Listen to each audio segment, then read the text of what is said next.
오늘 우리에게 주신 하나님의 말씀은 베드로전서 2장 9절에서 10절입니다. 신약성경 베드로전서 2장 9절에서 10절 말씀, 제가 말씀을 봉독해 드리겠습니다. 그러나 너희는 택하신 족속이요 왕같은 제사장들이요 거룩한 나라요 그의 소유가 된 백성이니 이는 너희를 어두운 데서 불러내어 그의 기이한 빛에 들어가게 하신 이의 아름다운 덕을 선포하게 하려 하심이라. 너희가 전에는 백성이 아니더니 이제는 하나님의 백성이요 전에는 긍휼을 얻지 못하였더니 이제는 긍휼을 얻은 자니라. 아멘. 이런 질문을 받은 적이 있습니다. 목사님, 취미가 어떤 거예요? 특기가 뭔가요? 굉장히 당황스럽습니다. 학교를 다닐 때에는 이 새학년이 시작되면 늘 취미와 특기를 적는 란이 있어서 생각하고 채웠는데, 학교를 졸업한 지도 오래고 또 어느덧 가장이 되고 보니까 취미와 특기를 물어보는 질문에 내가 내 취미와 특기를 즐기고 있는가, 어떻게 대답을 해야 될지 참 많이 생각했습니다. 그래서 곰곰이 생각하다가 이렇게 대답을 했습니다. 특기는 아이들 양육하기, 취미는 아이들 사진 찍어주기 라고 말했습니다. 바쁘게 살아가다 보면 때로는 나를 잊은 채 쳇바퀴 같은 인생을 돌고 도는 것 같은 기분이 들 때가 참 많이 있습니다. 아무도 없는 화장실에서 목욕을 하거나 세면을 하다가 거울 앞에선 자신의 모습을 바라보면서 이 정도면 괜찮다, 아주 못나지는 않았다 라고 생각해 보신 적이 있으십니까? 저는 가끔 거울을 보면서 그런 생각을 하는데, 문제는 아무도 인정해 주지 않는다는 것입니다. 현대인의 특징 중에 하나는 이 낮아진 자존감, 그리고 자아의 상실입니다. 경제력이나 학벌이 높은 사람일지라도 의외로 이 자신감이 없이 인생을 살아가고 있는 경우를 참 많이 보게 되는데, 바쁘게 살아가면서 나 자신을 잃어버리고 스펙만을 원하는 사회 속에서 세상이 원하는 기준을 충족하기 위해서 그저 바쁘게 정신없이 살아가다 보니까 나 자신에 대한 정체성의 확신이 사라지기 때문입니다. 그렇기 때문에 나를 찾지 못하고 다른 사람들의 삶을 동경하고 세상이 원하는 삶의 기준을 따라가기 위해서 정말 헐떡이면서 인생을 살아가고 있는 모습들이 있죠. 요즘은 아이돌이 되고 싶어하는 아이들이 참 많이 있습니다. 아이돌 가수가 되어서 많은 사람들에게 인정도 받고 인기와 명예와 부를 동시에 누리고 싶어 합니다. 운동선수를 동경하기도 하죠. 그리고 성공한 사람의 그 케이스를 찾아다니고 쫓아다닙니다. 그 누군가처럼 되고 싶어 하는 것은 나 자신을 잃어버리는 것입니다. 독일의 철학자인 쇼펜하우어는 인간이 다른 사람을 바라보고 그 사람처럼 되고자 하기 때문에 자신이 갖고 있는 잠재력의 대부분을 상실한다 라고 했습니다. 여러분, 남을 흉내내지 말고 나 자신을 사랑하고 자기의 인생을 살아갈 수 있어야겠습니다.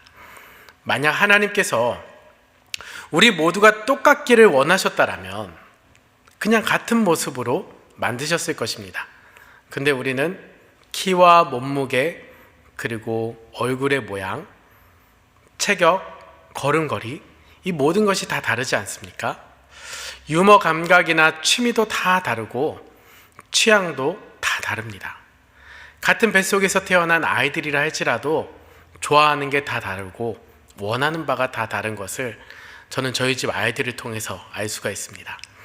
하나님은 우리를 똑같이 만드시지 않았습니다. 하나님께서는 우리 인간을 각각 다르게 창조하시고 각각 인생을 살게 하셨습니다. 작년 11월 유엔의 통계에 의하면 지구상에 80억 명의 사람들이 살고 있다고 합니다. 하지만 똑같은 사람 한 명도 없습니다. 이 손가락의 지문 하나까지도 다 다르죠. 각자의 인생을 살아가고 있습니다. 하나님은 우리를 창조하시고 우리를 위해 예수 그리스도를 이 땅에 보내주셨습니다. 힘세고 잘나고 명철한 사람들을 위해서가 아니라 죄와 허물 많고 부족한 못난 자들을 대신해서 그리스도를 십자가에서 죽도록 하셨습니다. 본문에서도 베드로는 하나님께서 우리 한 사람 한 사람을 얼마나 사랑하시고 기뻐하시고 귀하게 여기시는지 가르쳐 주고 있습니다. 오늘 본문을 통해 하나님 앞에서 우리의 모습을 다시 한번 바라보고 하나님께서 우리를 부르신 뜻과 살아갈 목적을 다시 바라보는 이 시간이 되기를 원합니다. 본문을 통해 바라보는 하나님이 바라보시는 우리의 모습은 첫 번째로 어두움에 있던 자입니다. 9절 10절 말씀에는 우리가 예수님 믿기 이전에 과거에 어떠한 비참한 존재였던가 우리에게 깨우쳐 주고 있습니다.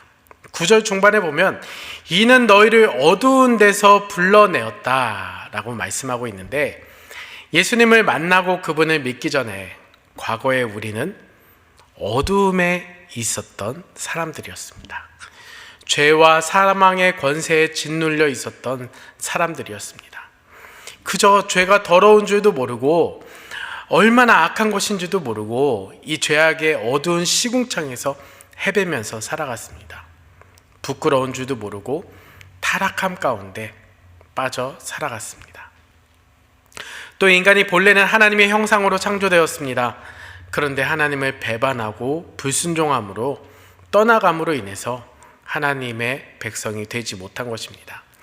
10절에는 너희가 전에는 하나님의 백성이 아니더니, 이 말씀은 하나님과 관계없는 자가 되고 말았다라는 뜻입니다. 여러분 얼마나 배반하고 불순종하고 불성실한지 10절 뒷부분에 보면 긍휼을 얻지 못하였다라고 적혀 있는데, 보통 비참하면 불쌍히 여김을 받지 않습니까? 그런데 얼마나 불순종하고 배반했는지 그 불쌍히 여김조차 받지 못할 정도가 되었습니다. 로마서 1장 22절과 23절 말씀에 보면 스스로 지혜 있다 하나 어리석게 되어 썩어지지 아니하는 하나님의 영광을 썩어질 사람과 새와 짐승과 기어다니는 동물의 모양의 우상으로 바꾸었느니라 라고 말씀하고 있죠. 사람들은 죄인이면서 죄인인 줄도 모른 채 스스로 의인인 줄 알고 착각하며 살아갑니다. 하나님의 영광을 땅에 떨어뜨리고 살아가는 것입니다. 구제불능, 이 구제불능의 죄인이란 사실을 스스로 깨닫지 못하고 있는 것이죠. 사망, 지옥, 이 멸망을 향해서 가고 있는데 그것도 알지 못하고 삶을 살았던 것이 바로 누구입니까? 우리입니다. 불안과 초조 가운데 살아가면서 그 원인조차도 모르면서 살아왔던 것이 바로 우리였습니다. 과거를 생각할 때 우리는 늘 감사할 수밖에 없습니다. 그리고 또다시 그 죄악의 삶에 살지 않겠다는 결단을 합니다. 죄 가운데 허덕이던 인생을 불러내어 주신 하나님을 늘 찬양해야 되겠습니다. 애굽으로 다시 돌아가기를 원했던 어리석은 이스라엘 백성의 모습이 아니라 우리를 인도하신 하나님께 늘 감사할 수 있는 저와 여러분 될 수 있기를 간절히 축복합니다. 오늘 본문을 통해 바라보는 하나님이 바라보시는 우리의 모습, 그 두 번째는 빛 가운데 있는 자입니다. 빛 가운데 있는 자. 여러분 우리는 어디에 있었습니까? 어둠에 있던 자였습니다. 하나님께서 구제불능의 죄인들을 어두운 데서 불러내셨습니다. 빛 가운데 있는 자가 되게 하셨습니다. 그리고 택하신 족속으로 삼아주셨습니다.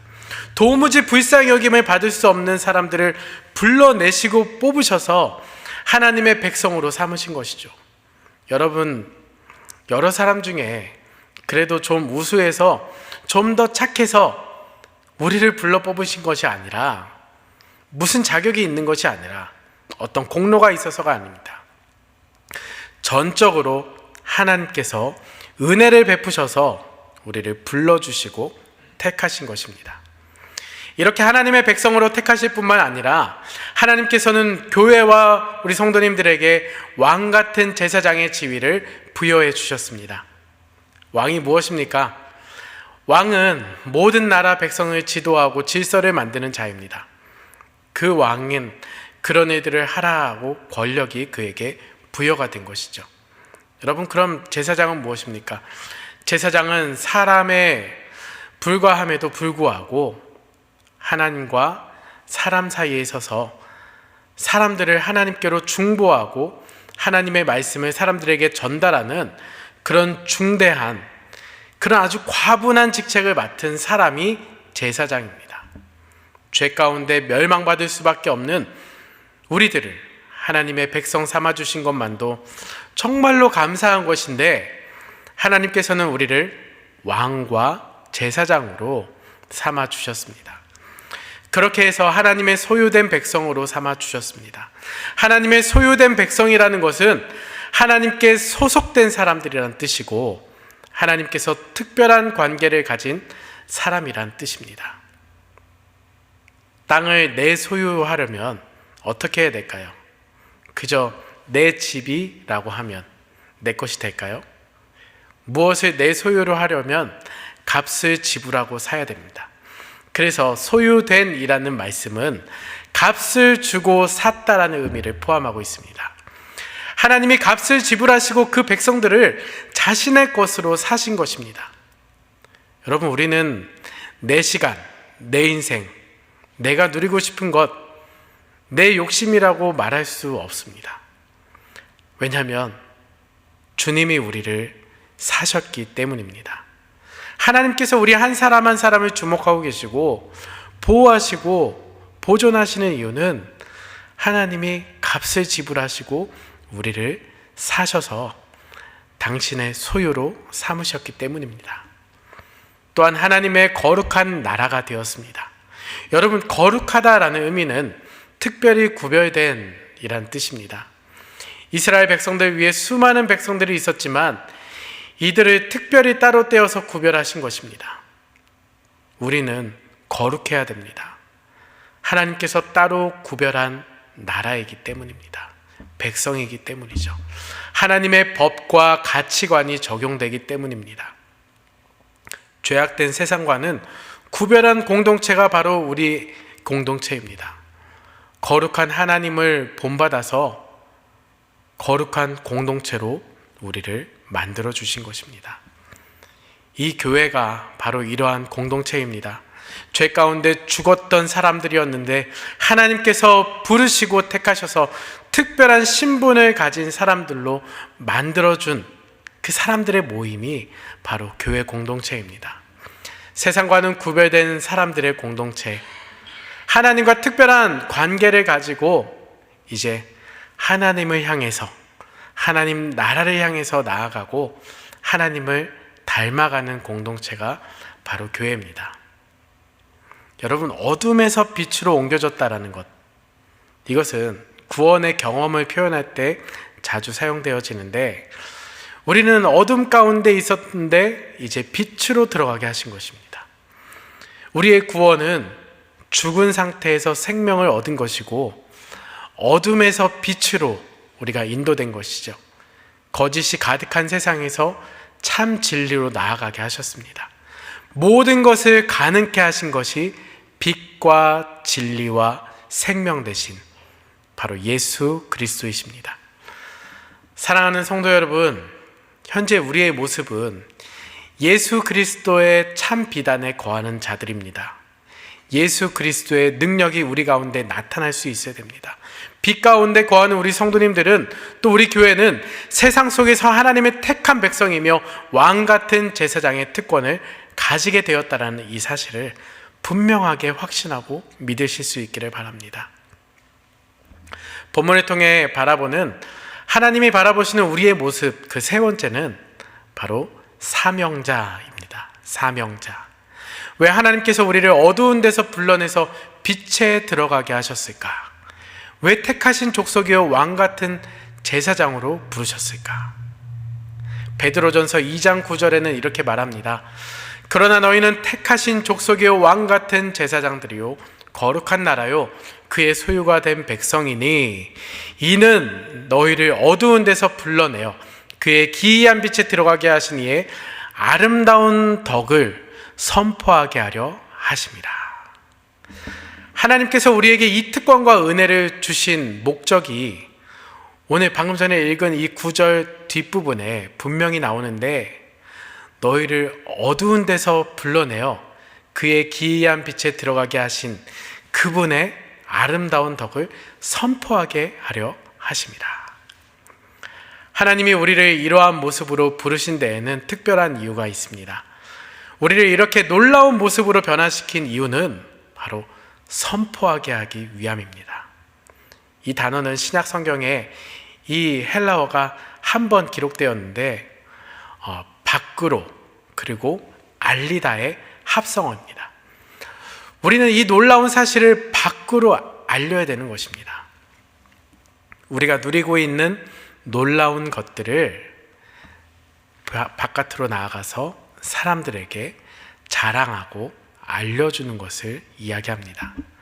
자랑할 내용은 이 하나님의 은혜와 축복을, 하나님의 구속사역을 사람들에게 알리고 전파하라는 것입니다.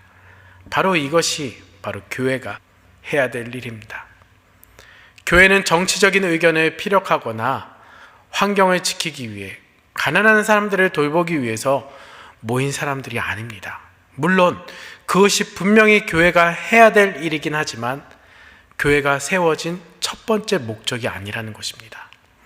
어두움에서 빛으로 나아가게 하시는 그 하나님을 세상에 전파하기 위해서 우리는 부름을 받았습니다. 베드로전서 2장 10절 말씀에 너희가 전에는 백성이 아니더니 이제는 하나님의 백성이요 전에는 긍휼을 얻지 못하였더니 이제는 긍휼을 얻은 자니라. 여러분, 아마도 소아시아 성도들이 이방인들이지 않았을까 생각하게 하는 구절입니다. 이 말씀의 궁극적인 의미는 영적인 변화입니다. 영원한 멸망으로 가던 사람들이 하나님의 백성이 되었다는 것을 다시 한번 말씀하고 있습니다.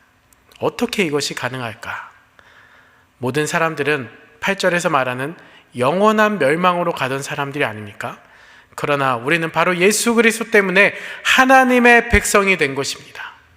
우리의 기초가 되시는 분, 하나님이 선택하신 분, 그 예수 그리스도 위에 우리가 세워져 있기 때문입니다. 하나님께서 우리에게 엄청난 특권을 주셨습니다.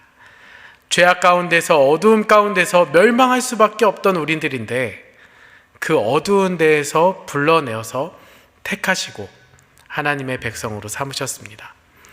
더 나아가서 여러분, 왕같은 제사장으로 세우셨죠. 이렇게 권리와 특권을 주신 다음에 전도할 의무를 주신 것이죠.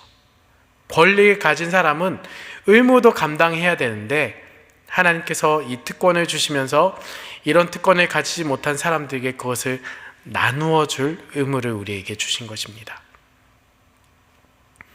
하나님께 놀라운 은혜를 주시면서 하나님께서 그 은혜에 보답할 것을 말씀하시는데 그 전도할 의무를 우리에게 오늘 요구하고 계시는 것입니다. 오늘날 세상은 거짓으로 가득합니다. 우리가 그리스도만이 유일한 구원의 길이라고 말하면 여러분, 조롱을 받고 좀 모자란 듯한 그런 분위기에서 우리를 핍박을 하지 않습니까? 시대의 문화는 동성애에 대해서 긍정적으로 말합니다. 동성애에 대해서 부정적으로 우리가 행동하면 수를 당하기도 합니다. 예수 그리스도만이 구원이라고 말하는 우리를 아집, 독선이 가득한 집단이다라고 치부를 하죠. 예수 그리스도라는 이름에 민감하게 반응하고 복음을 굉장히 미워합니다. 이 시대를 살아가는 우리에게 이 메시지가 얼마나 가치가 있고 중요한 말씀인지 우리가 깨달을 수 있어야겠습니다. 세상은 복음을 무너뜨리려고 하지만 예수님 스스로는 다음과 같이 말씀하셨습니다. 요한복음 3장 36절에 보면 아들을 믿는 자에게는 영생이 있고 아들에게 순종하지 아니한 자는 영생을 보지 못하고 도리어 하나님의 진노가 그 위에 머물러 있느니라. 우리가 죄 가운데 멸망할 수밖에 없는 사람들이었지만 하나님의 백성이 되었고 왕같은 제사장의 특권을 받았다는 사실, 여러분, 우리가 기억할 수 있기를, 우리가 믿을 수 있기를 바랍니다. 그리고는 이 특권을 가졌을 때 이 놀라운 은혜와 특권, 그것을 세상 사람들에게, 믿지 않는 자들에게 전해야 될 의무가 있다는 사실 깨닫기를 바랍니다. 사랑하는 성도 여러분, 이 전도의 사명을 부르심 받은 우리의 사명임을 깨닫고 복음 전도의 사명을 잘 감당할 수 있는 우리가 될 수 있기를 바랍니다. 전도는 쉽지 않습니다. 하지만 울며 씨를 뿌리는 자는 기쁨으로 그 단을 거두리라 말씀하셨습니다. 우리 안에 하나님의 정체성, 하나님께서 우리를 부르신 그 정체성을 분명히 갖고 있으면 어떻게 보면 이 전도는 우리가 저절로 나오는 것이 되겠습니다. 오늘도 여러분 마음 가운데 이 사명자, 복음 증거의 사명자, 이 사명을 가슴에 깊이 새기고 우리의 삶이 하나님의 영광을 드러내며 그 하나님의 이름을 높여드리며 그 복음을 증거하는 자리에, 가장 복된 자리에 우리가 서 있을 수 있기를 간절히 바랍니다.